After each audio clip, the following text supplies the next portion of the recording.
Well, it's Thursday, it's 5, and we're live.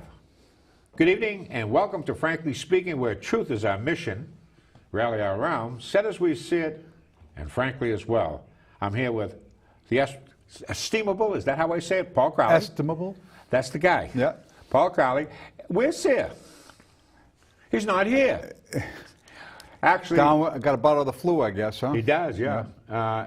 You don't, and I don't, although you told me you weren't up to snuff, I'm right? starting to feel a little better now, but I was banged up there for a while, yeah. You look pretty well. Yeah, thank you. Our number here is 781-780-9460. And let me Can I interrupt you for a second? I had Yeah. a criticism from one of our regular watchers. Okay. That A critique? It's 780, it's not 780 for John back home. Why is it 780 and not 780? Oh, it's a letter? Oh, He's being it's a technical, fastidious. semantical critique, huh? Yes. Tell him take a bad. hike. If you don't know what Okay. an O or a 0 is, you'll figure it out, right? Actually, a little bit of history, My folks. neighbor, John.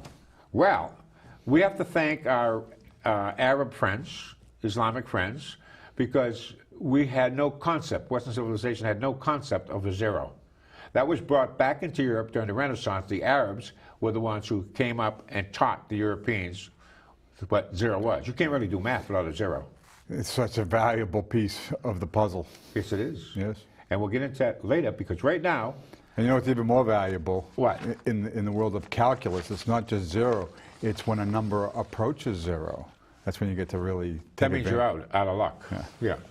Well, by the way, we're going to be approaching zero in about 5 million years. The Y chromosome is supposed to be gone, which means the males will no longer exist. Did you know that? In 5 million years? In 5 million years. I mean, we got some really crazy people out there. I'm not too worried about that, because No, if you I'm don't still have to. around, In 5 million years? we won't need the Y chromosome. Probably. Once upon a time, folks, little Joe up there, once upon a time, Lynn had 2 hospitals. And Paul Crowley was born in the frozen food section of one of those hospitals, right? Stop and Right, Shop, Stop is that and your Shop, mommy right. told me. Yeah. Soon there will be no hospitals, but there will be a medical village. What a touch of irony. The Department of Public Health approved a $180 million expansion of the North Shore Medical Center, while in the meantime shutting down Union Hospital. The medical village, scheduled to open in the fall of 2019, will require about 5 acres of the 20-acre Union campus, leaving 15 acres to creativity. I have a threefold proposal for you folks to ponder, and Paul. 1, we could entice Salem State University to expand its nursing and wellness program on this site. Be perfect. Or we could say, wait a second, North Shore Community College is doing great stuff. No, we could expand their campus. Or, guess what, folks? We could put Pickering Junior High School there and save a barrel of money retrofit it. So, I'd like to hear from you people, your thoughts on those 3 possibilities, and yours, Paul. So I'll tell you that I like the North Shore Community College one better than the Salem State. Okay.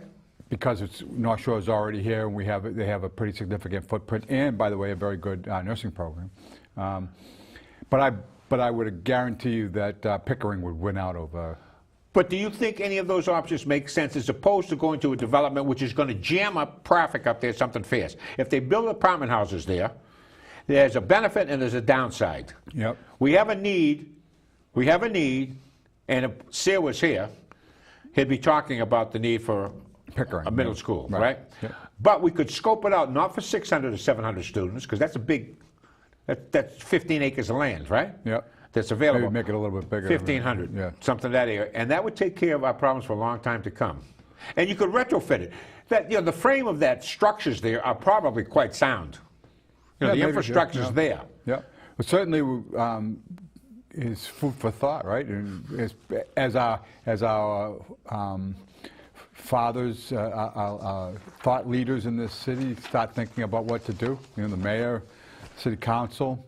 Well, I want to know what the EDIC. folks out there think about our idea. Don't you think, Paul? Yeah, that'd be great for phone calls. So give us a call, and Paul, you say the number, because I say 0, and your folks don't like 0. So as John would say, 781-780-9460. It takes a village, Paul.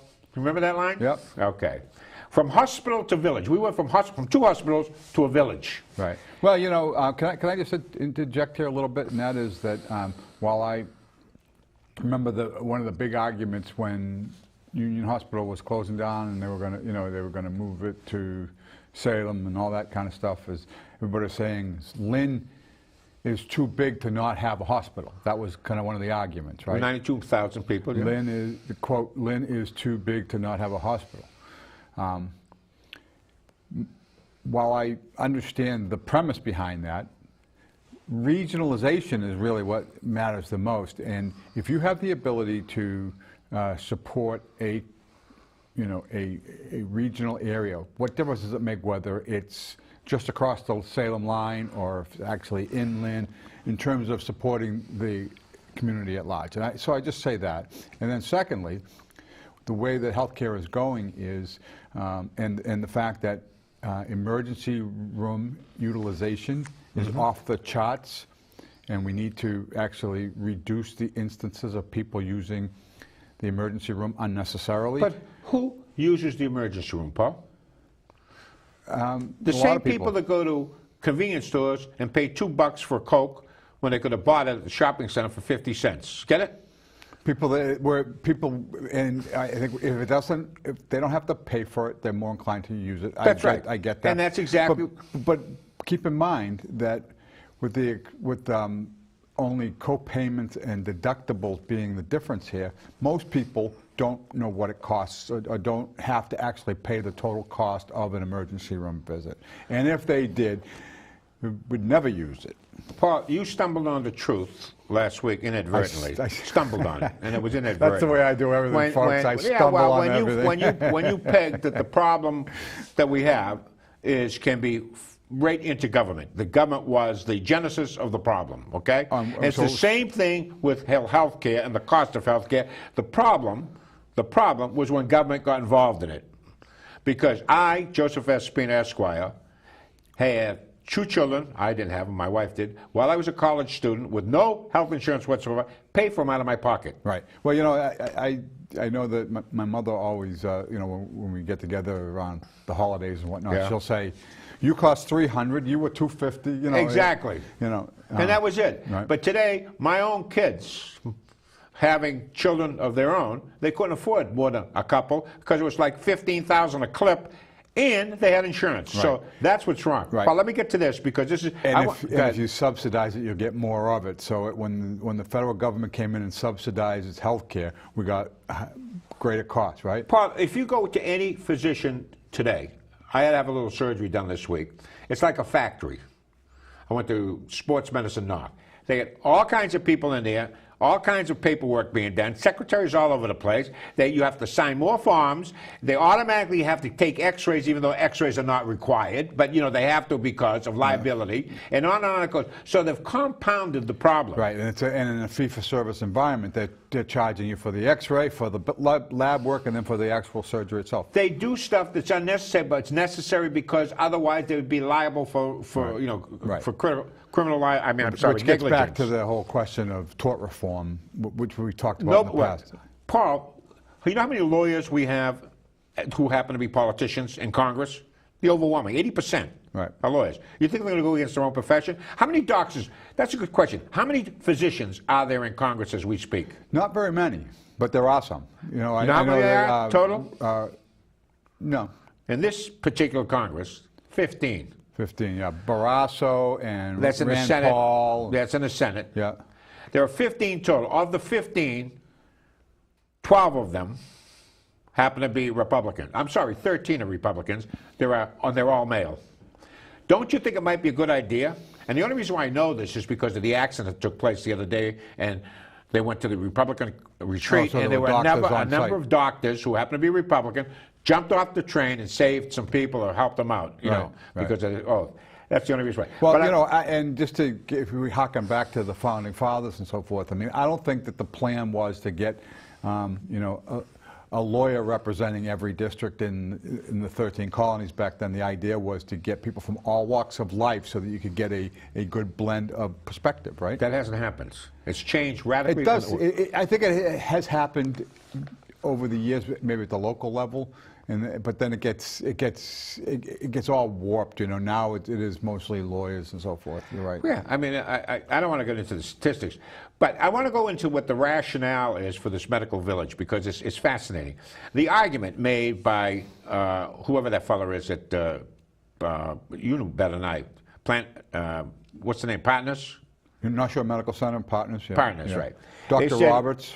Yeah, he said, well, only 14% need critical care in 2015. You know, 14% is a big number, if you think about it. Well, I mean, if 14% of Americans were addicted to heroin, we'd be going bonkers. We're going bonkers because a percentage, you know, which is much smaller than 14%. So this might be a good opportunity to talk about a program that I'm... Wait a minute, let me finish this off. All right. 31% could have been seen at what they call mini clinics. That's their rationale for shutting it down. You could use the same argument for any community and shut down their hospitals. Let me give you the rest of these stats and that will be it. 37,000 square feet of space is going to be put into this medical village, costing $23 million, which is nickels and dimes today, right? Yeah. In the scheme of things. They're going to use 1/4 of the 20-acre campus, which is 5 acres, which gives you that 15 acres I was talking about that can be used for schools or other things. Now, to get to your point that you were going to say, what was it? Yeah, so I just thought it might be a good opportunity to talk about a program that GLIS and the City of Lynn Fire Department are working on together to try to reduce the instances of unnecessary 911 calls. Okay. Which, you know, it's not automatically an emergency room visit, but unnecessary 911 calls are similar, I think, in terms of necessity and cost as unnecessary trips to the ER. Okay, so let's just say that they are similar. So what we're working on, and I met with the mayor and the chief yesterday and a number of the other staff, what we're going to do is we're going to help evaluate city data, 911 data, so that we can anticipate where the calls are coming from. If people are inclined to call routinely, and maybe it'd be an opportunity for us to reach out to them and maybe talk to them about how the 911 system might be more beneficial to them and what they could do as an alternative to it. So while I would say that the idea that North Shore Medical Center is trying to, you know, shrink the emergency room capacity and replace it with urgent care capacity, I think they may be a little bit ahead of the game, because we have to actually get people's behaviors to change first. Yes, but what we're doing is we're creating a society in which the behavior is counter to the responsibility is out of the equation anymore, Paul. No, but that's what we're working towards. Well, let's hope you can do it. And I think we can. I hope you so. know, it's just it's a matter of putting the emphasis on it, and you know, to Mayor McGee's credit and the new fire chief, Steve Archer, they both really think the idea is worth doing. We're going to set up an agreement, and by the way, we're getting some funding from North Shore Medical Center to actually pay for the training and the analytical work. That means you're going to have to hire somebody, huh? Already did. We're going to go to a break, folks, and we'll be back.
Our number here is 781-780-9460. How How do you like that, Paul? We have a call. I don't mind it, but John, sorry. Let him go I tried. bonkers. Will this hospital be exempt from property tax? Probably, right? Wouldn't it be? Well, you know, that I would say that because they would be set up as a non-profit, that would in fact be the case. What I would argue is that the city should get right on the shtick about this and be looking to get some type of payment in lieu of taxes out of the North Shore Medical Center as part of any agreement to do In this. lieu of taxes? Yeah. What defined that? They don't pay taxes, but they're going to do a benefit? Yeah. What's that benefit going to be? Well, for example, what I've seen in the past is, in terms of payments in lieu of taxes, is the realization that a nonprofit doesn't need. I mean, they need help with DPW, water and sewer. Some of the basic functions that the city provides.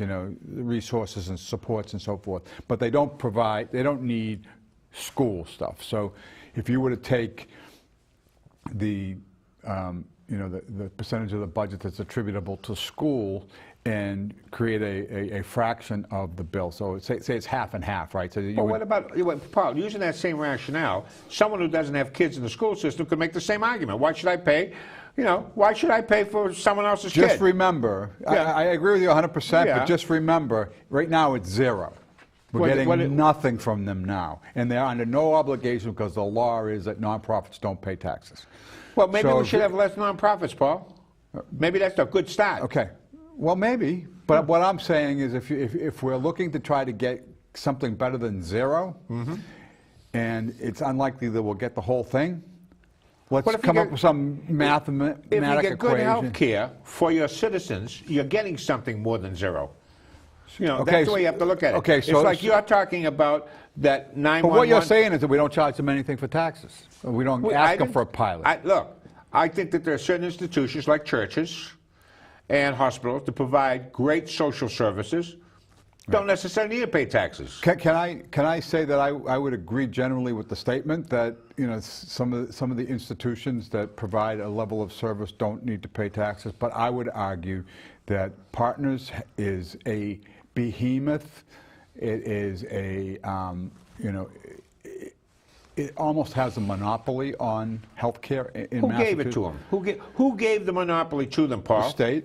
But exactly right. And who would? And they have like Harvard has their endowment. They have these ridiculous endowments that they never spend and all that kind of stuff. So we should be able to charge the governor them of the Commonwealth of Massachusetts was in the healthcare business. Yep. Okay. He's very sympathetic to these things, So he likes this. But the insurance companies are at odds with the behemoths, the care providers routinely. Anyway, aren't they? I don't know about that. They're not necessarily on the same side. Well, you think they don't like the behemoths? I don't, but they I don't like like it. Well, I don't like the behemoths. I can't do business with Partners or North Shore Medical Center.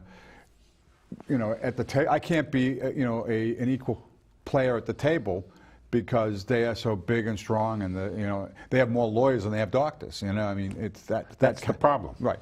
Here's what's happening, folks. A little spin around. Just like Congress. True. In and around Lynn, there's three little things we're going to get to, Paul, and I need you to comment on it. Our number here is 781-780-9460. And we're going to see what's happening in Lynn. Pedro, throw that up there, in and around Lynn, if you have it, what's happening. Apparently, Nahant is interesting because last week, we mentioned, no, not Joe, this is the, what's happened, there it is. Nahant, remember last week, said they don't want scalloping to happen, and so they went against the state, and people got together. Well, once again, the citizens got together, and this goes to show you that when people get together and they make their voices heard, things happen. Right. Well, Northeastern University has that marine lab where the forts used to be, and their experience would have required them to take in a whole bunch more seawater, which fishermen and some of the folks didn't like the idea, put the screws to them, and guess what? Not going to do it. Not going to get it. Yep. Everett. Now take a look at this one, folks. Back up there. Notice this: win or lose. You like that? Very clever play on clever, words, isn't it? Right? Now, why do I say win or lose? What's the problem there? Because the principal of the casino over there is Steve Wynn, who's in a lot of trouble now because of his... Which may not, he's going to put in the governor is getting a commission claims. together because they can deny the license on those grounds, can't they? Yeah, on a moral clause, I would think? Yes, because if, for example, they already vetted them to find out whether there was any connections to organized crime, and they let that slide. But my question to you is that a good idea? In other words, that Wynn is going to be washed out of the corporation. And what happens to the folks who are, that's a big, in fact, it's going to affect Lynn. There's a lot of jobs from Lynn folks who are going to have at that casino. Yeah, I don't think that they can go backwards. They can stop the casino from coming. That because of one person, and while I'm troubled by the charges against him. Of course. These were charges that stem from something that happened before, or they stem from something that's happening concurrently. They're not nice either way. I mean, whether you murdered someone 20 years ago or yesterday, right? Does it make a difference? My point is that they vetted him. Yeah. And if these were all charges that didn't come out during the vetting process, and they should have, I would say the state had its opportunity and blew its opportunity. I'm not defending this guy at all. I'm just thinking about the reality of it. If you ask me, what they should do is push him aside and keep the project going. But it would be an economic downturn, negative, for this area, for the greater Lynn area. If they stopped it altogether? Exactly. Yes. All right. Now, here's an interesting thing, folks, and the reason why I bring this up is that it happened to be up in New Hampshire, Paul. They decided that this rock salt that they lay on the highways, to get rid of all of the... You were mentioning and talking to Darren last week about the storm, how you got to work on the roads were all clear and all the rest of it. They use rock salt if it's less than 4 inches. But the rock salt is having an economic problem with the water supply, and Lynn has reservoirs. Not an economic, ecological. Well, we'll talk about that after this call. Caller, Partners is the largest employer in the state. I didn't realize that, Tim. Is that accurate? Probably is. You think, Paul? Yeah.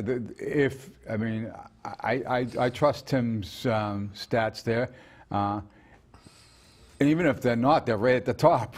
Well, the fact that they have such economic clout—that's what Tim is talking about, and they're going to sway. A lot of people work for them and dependent upon them. Right. So, and I always harken back to my theory that businesses do not create business to create jobs. They create business for profits, right?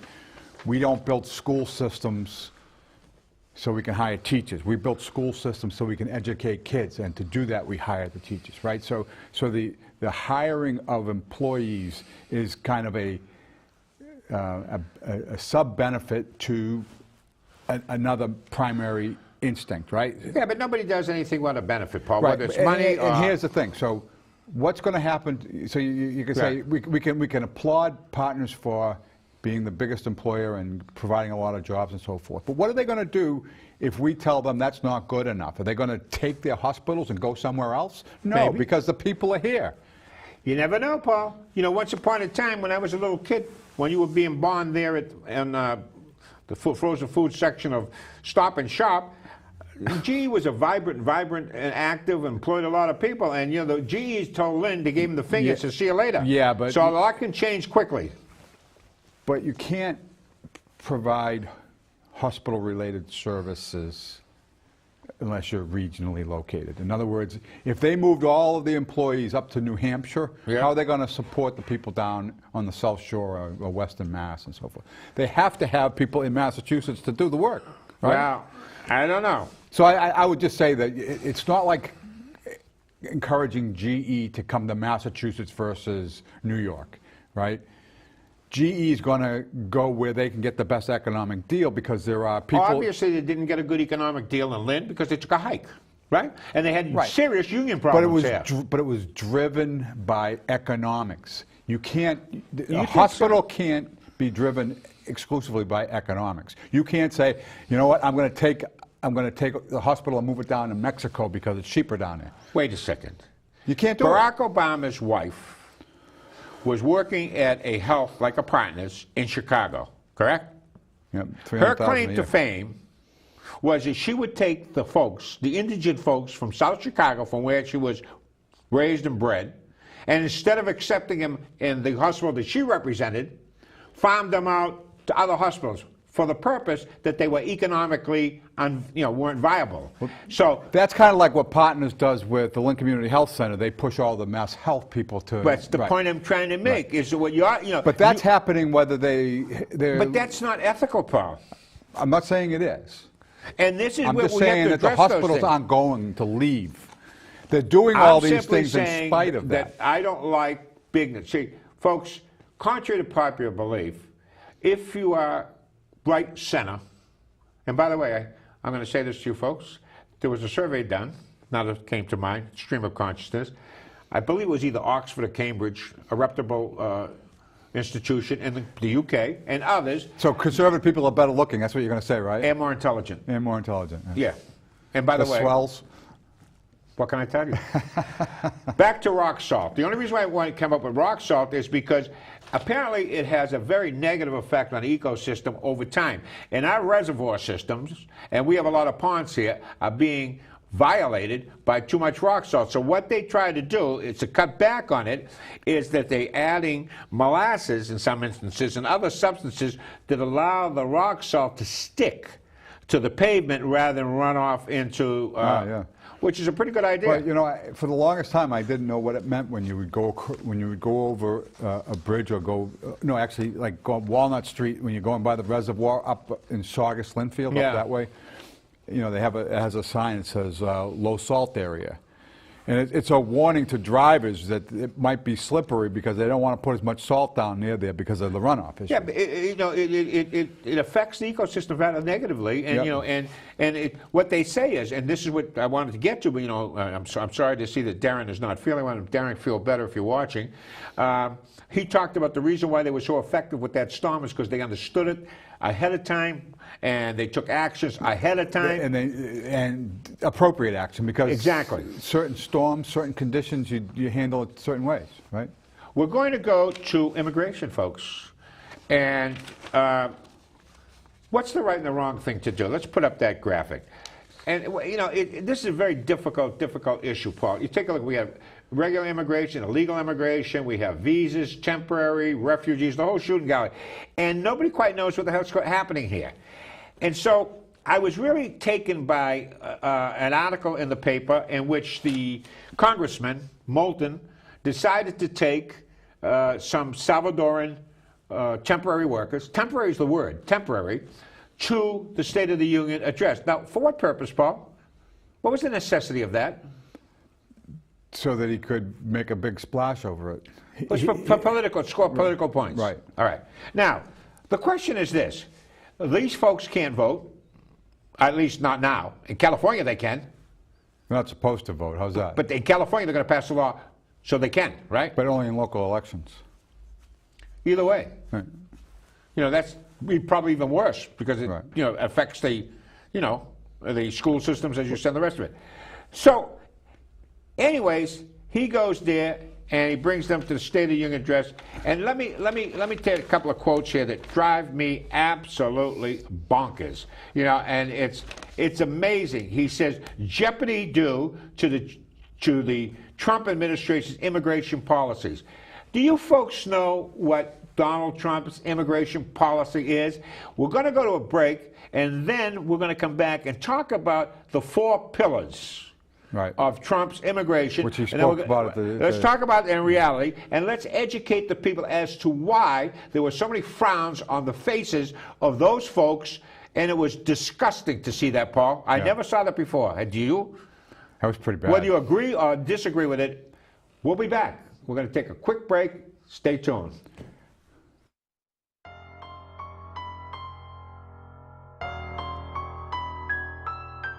Once you shoot your first needle, you become feeble. Your body begins to ache and deteriorate. If you don't seek help fast, your inner voice will wheedle you into doing worse than that.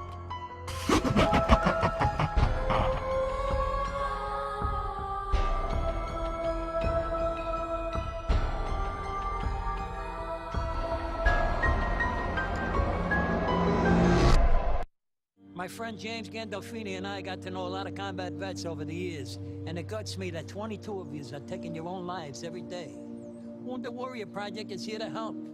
You don't have to go it alone. You hear me? You don't have to go it alone.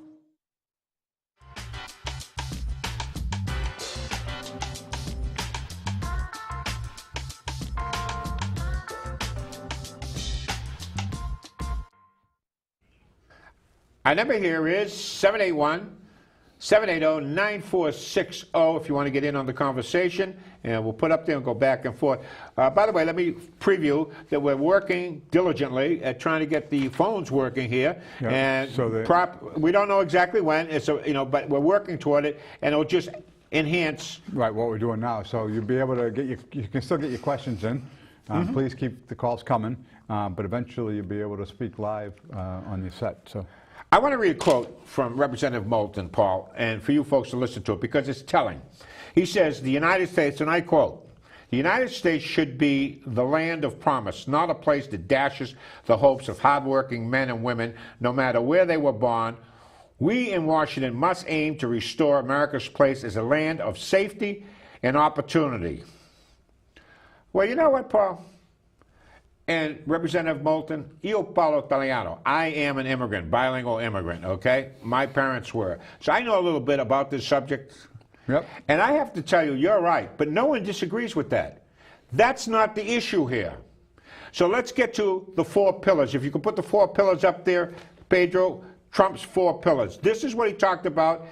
And let's start with the first one. It's a pathway to citizenship for 1.8 million DACA recipients over 10 to 12 years. Is that correct? It is, and by the way, that's 1.1 million more than what Barack Obama was hoping for. And let's get to that. So what's wrong with that? That whole program was instituted, by the way, unconstitutionally, by an executive order. Right. It should have gone to Congress. And all Trump is saying, and it had a time certain. In other words, it was going to run out this March. Right. Barack Obama did that. Trump said, look, I as president do not have the power to do DACA. That has to be done in the Congress. You write me a bill, I'll sign it. Isn't that what he said? Yep. He said, however, and he put a caveat. He said, you know, I campaigned on a wall, the people elected me, therefore we want to build a wall. So part of this program, the second pillar, is I need $20 billion for the wall and $5 billion for peripheral, more stuff, right? More people working on the border. Number 2, I want to aim chain migration, which is the Democrats. That is anathema. They want chain migration, something fierce, because that's how they pad their constituency. That's how they get the numbers to sure. blow One right person by can bring in half the village. Right. You got that? That's what chain migration is all about, that they want to end. That's the reality. And the other one is they have a lottery system now that's skewed toward third world nations, right? And what they're saying is, wait a second, we need to not have a lottery. We need to have a merit-based system. We don't want to end immigration. We just want to make sure that we're getting doctors, lawyers, and Indian chiefs instead of MS-13, right?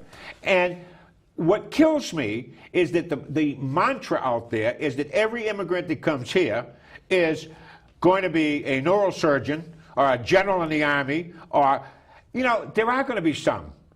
But there are also going to be some that aren't all that nice. Right. You know, and I'm not trying to knock anybody. In my own ethnicity, don't forget, we were supposed to be mafiosi, right? You know, and then we end up with our doctors, lawyers, and you were chiefs. spinning pizzas. Exactly, and spinning pieces. So the point is that, you know, not all immigrants are going to be upstanding citizens. No, just like not all U.S. citizens are either. Exactly. Right. But what was the key line in the State of the Union that he said that everybody who really was listening jumped on? Americans are dreamers too. Exactly. Americans, yeah. And they are. And that is the whole point. So I wish that Congress, and I wish that Moulton and the rest of the Massachusetts delegation would get a little sensitivity. I've said this, Paul, you've heard me say this now for 5 years that we've been doing this, right? Yep. I said, look, you're not going to get rid of the 11, 12, whatever they are. I don't care what the number is. You're going to have to absorb them. I said, you're not going to send them back. I realize that. But this is what you can do. You can shut the border down, and the wall is a metaphor. It's like I have a fence, Anybody who wants to jump over the fence can jump over the fence, but the fence is saying, this is private property. This is my land. Right. That's all that fence is about, and it deters. And it's if you slow the flow in, you can focus on the ones that are here and get them figured out and get it all nice and clean. And then when everybody takes a collective sigh of relief, you open can up the doors again. We can open up the doors again, and we can do it in a smart way. But here's the thing. And I agree with you about the Democrats wanting the chain migration thing, because I see that as a steady flow of new Democrat voters and all that kind of stuff. But the reality is, I don't think the Democrats want immigration reform. Of course they don't. The big time, Adam, a lot of the people that are talking about it, they want it. But I would say that the people who make the decisions at the Democratic level, like the Democrats in Congress and so forth, they like it being a wedge issue. They're more interested in it being able to use it as a cudgel against the Republican Party and Donald Trump than anything else. So the net line is, they're more interested in their party than the nation. You bet. That's it. Caller. And what do we have up there? And here we go. We gave Salem Hospital and the Housing Court, if we are an up-and-coming city, why are we giving the city? That's a good point, Paulie. Thank you for that. I mean, if in fact, think about that. Well, back in the day when Tom McGee's father was running the House of Representatives in Boston, Lynn was getting what it wanted, and because he had the strength and the influence, and I don't want to take anything away from our local people, but I'm going to say that the mayor of Salem works very hard at her job. She's always advocating for Salem. She pushes hard for things. She doesn't win everything, but she's always pushing on those things. And You're talking about the current mayor of Salem? Yes. Okay, but don't forget, Salem had a very powerful guy in Harrington in the Senate. Yeah. Well, I'm just talking about things that have happened in the past. Like these two things. That the housing court thing happened, what, 2 months ago? Yeah. And the Union Hospital thing was in the past 3 years. And the mayor of Salem has been there for a very long time. And so why is she the beneficiary of these types of things and Lynn not? Are you telling because there's a she works it harder. At the end of the day, they have to give it to somebody. Somebody's going to win. Somebody's going to lose, right?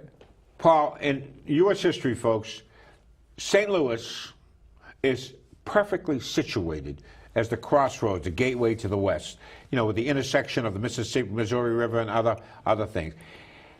And somehow or another, Chicago beat it out. Right. And Chicago had no advantages. And the answer to the question was what you just said.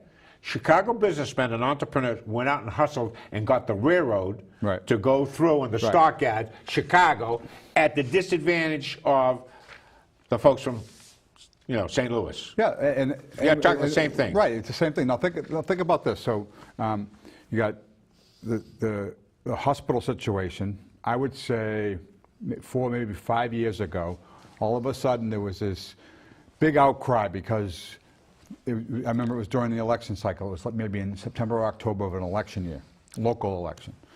And all of a sudden the head of North Shore Medical Center declared that he was going to shut down Salem, move everything, shut down Lynn, move everything to Salem, and he was going to put a mental health facility on Linfield Street. And also drug addiction. Right. And drug addiction, right? So everybody went Fruit Loops over it, right? Yeah. And then, there were, at the time, there was not a lot of pushback from the state delegation, in my view.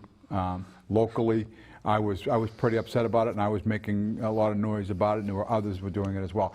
The point I wanted to make is that the decision that North Shore Medical Center made, let's say in September of 2013, and I don't know when it was, but in September of that declaration that they made in the newspaper had been in the works for months, maybe years. Of course.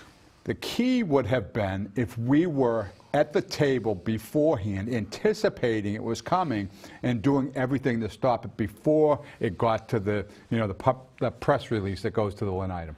Last week, I asked the question of the folks out there and of you and Darren, and it went something like this. Who do you prefer running government? academics and lawyers or businessmen and women. You quickly said businessmen and women, so did Darren, probably the folks out there. But you know what, Paul?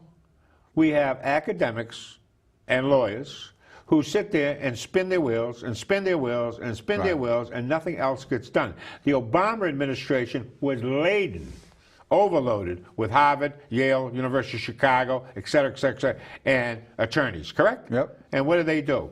They're under investigation now for violating every law you can think of, right? Now wait till all of these memos They come got out. out of Dodge just in time, I think. Oh, but you know boy. what's really interesting is, and we've talked about this on a number of occasions, I just have to bring this up. But for Donald Trump... None of this would have come out. Right. None of it. Because Hillary Clinton would have just kept everything bottled up and nothing would have been said. It would have been like, and it would just get worse. Paul, they never put her under oath.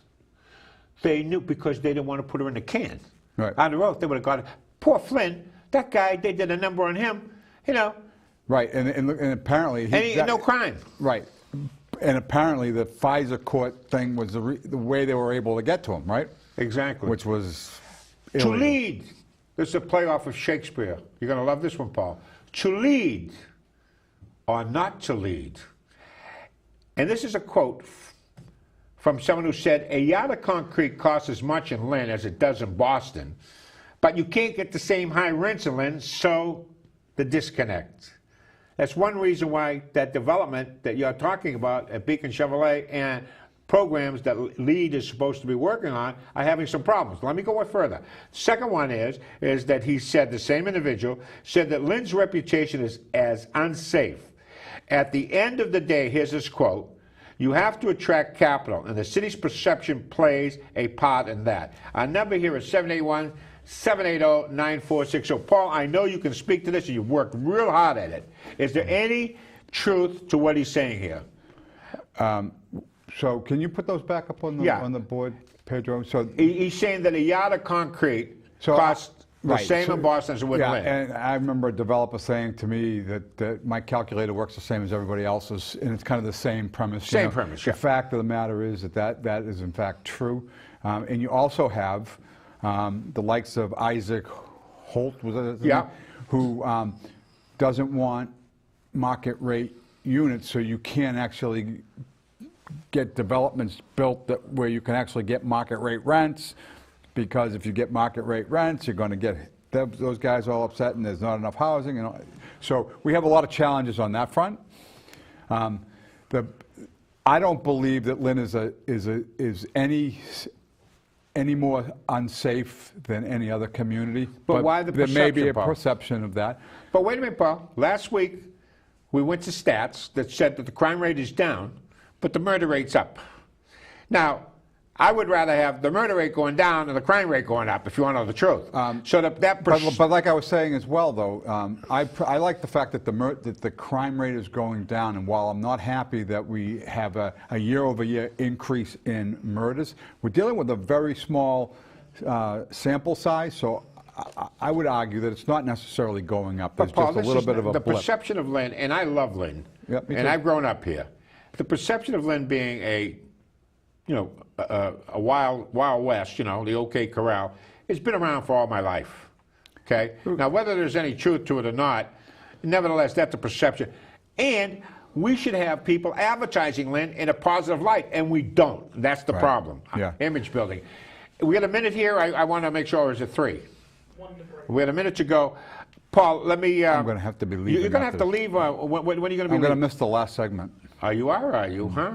So let me know. And folks, you're going to have me by myself here. Maybe we'll put on somebody. We'll try to find a live one to come on here. Our number here is 781-780-9460. We'll be back very shortly, and that will be your last segment, Paul, huh? Yeah. Okay. Stay tuned. No, you're going. No, you don't have to go now, do you?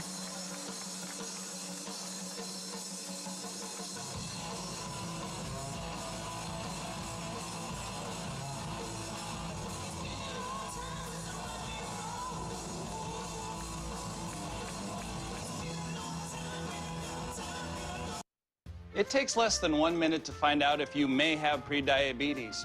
You can do it here. But you probably won't. You're busy. Kids, work, show coming back in 48 seconds. So let's do this now. Hold up one finger if you're a man. Women, 0. 3 more fingers if you're over 60. 2 over 50. 1 over 40. If you're not sure, keep in mind you're sitting on a couch right now. So 1 more finger if you're not very active. 1 finger if yes, 0 if no. 1 yes, 0 no. Next, find the body type that looks most like you and hold up that many fingers while I look around awkwardly. And that's it. If you're holding up 5 fingers or more, you probably have prediabetes. Sorry to be so blunt, but hey, you're busy. Just go to the site.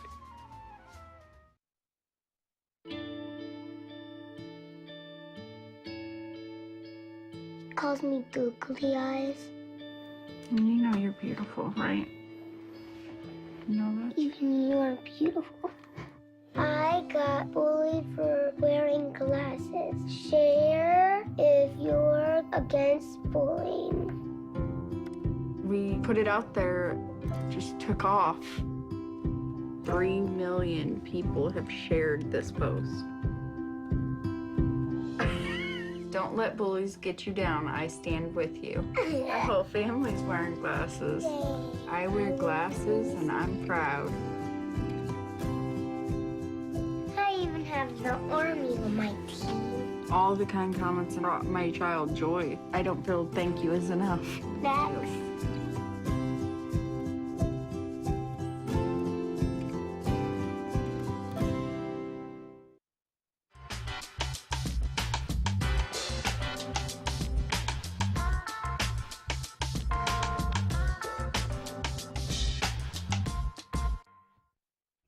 And here I am, all by my onesies. Paul had to leave, Darren's ill, and we couldn't get to see us here.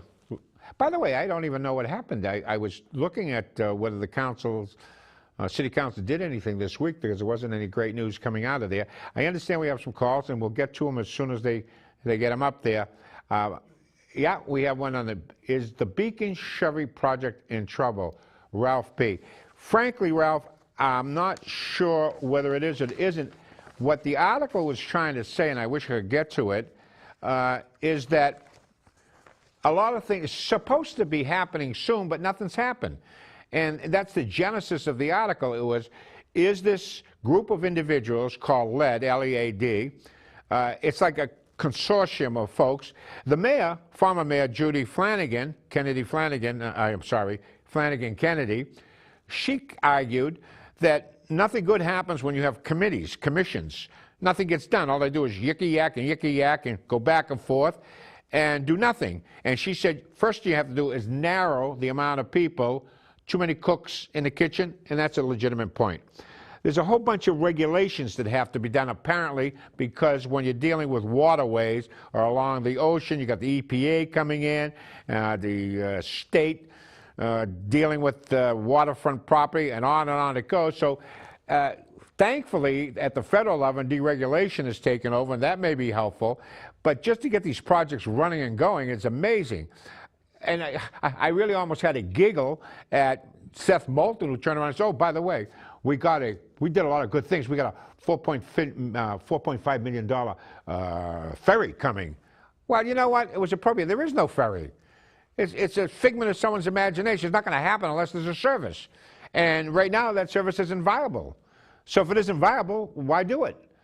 And the quote made in the last section about concrete costs the same in Boston as it does in Lynn. So to build a building in Boston costs the same as you build a building in Lynn, except in Boston, you're going to get 3 times the rent. And that's an issue that has to be thought about. So a lot of folks have been tempted. You know, one of the cliches was, we have developers coming in kicking the tire, you know, to seeing like a used car salesman, whether the automobile's any good, but no bites. Something has to happen. And it's not just a question of if, buts, and maybes. You have to make a definition. What do you want to do for the city of Lynn? Where do we want to go? Last week I talked about, are we a bedroom community? Is that the way to go? Or are we going to be an industrial community? Is that the way to go? or is it a mix thereof? As we speak, we're 30% subsidized housing. That's not a good thing. We have to change the demographics and dynamics in the city in order for the city to become viable.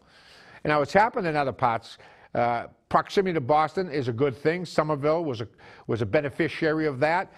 And it was also a beneficiary of a lot of rapid transit going there, so folks could get to downtown Boston in rather short order. Work in Boston, sleep in Somerville. That could happen here in Lynn. If, in fact, and this is where Mayor McGee is right up my alley, if you're able to connect the city of Lynn for rapid transit to Boston, which is only 9 miles away, by the way, downtown Boston, listen, then you have a chance to get market rate rents and become a bedroom community. Caller, let's get that up there. Our number here is 781-780-9640. Do we have that flash? If Lynn is saying the crime rate is down, they must not be counting drug crime. Drug crime is clearly up. That is an interesting point also. How do they ascertain these statistics? In many instances, perception is reality. Now, certainly, there have been a great deal of, most everybody nationally and locally are talking about the opioid crisis. Well, that generates crime in itself.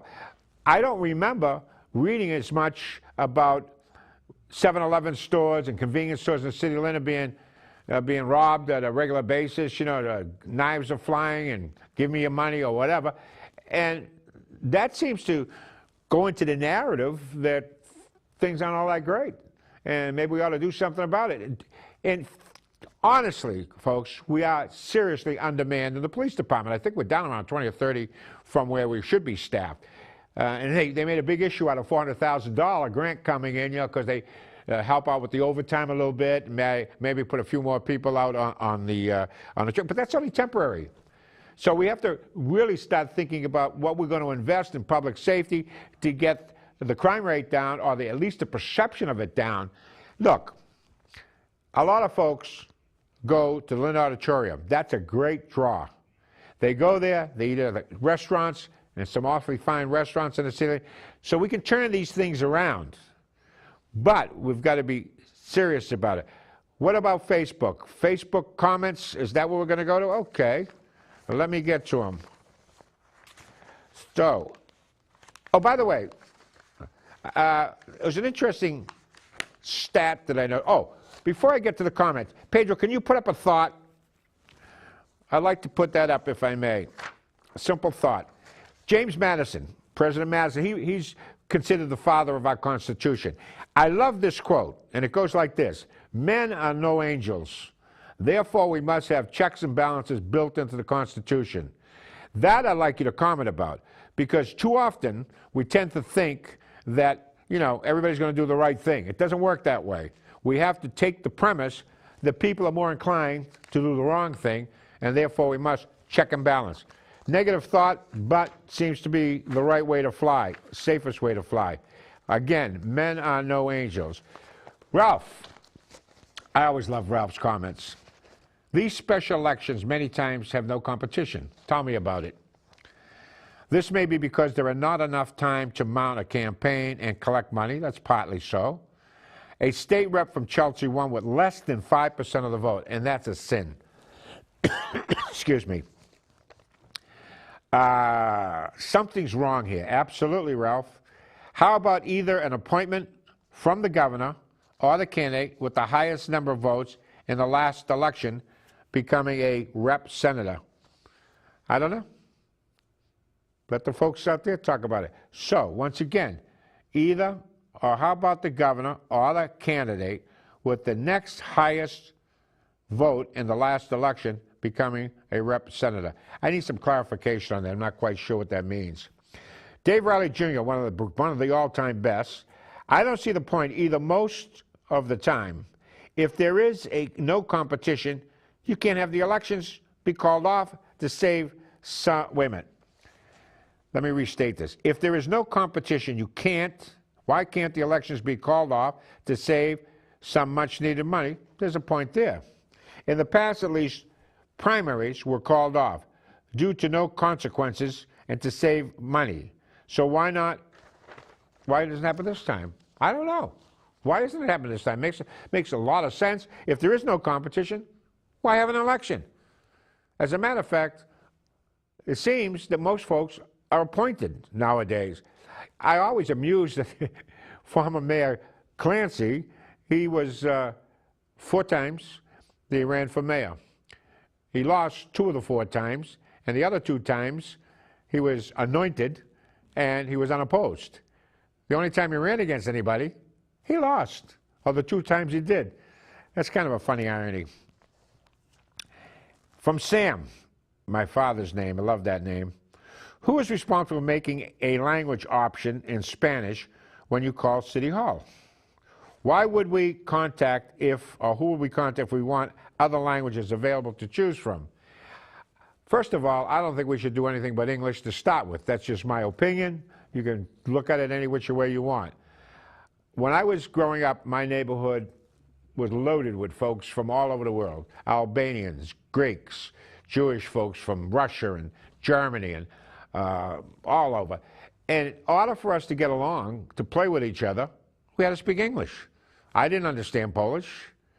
They didn't understand Italian. So we were forced to speak a common language. That was the glue that held us together. So why would we turn around and go against that?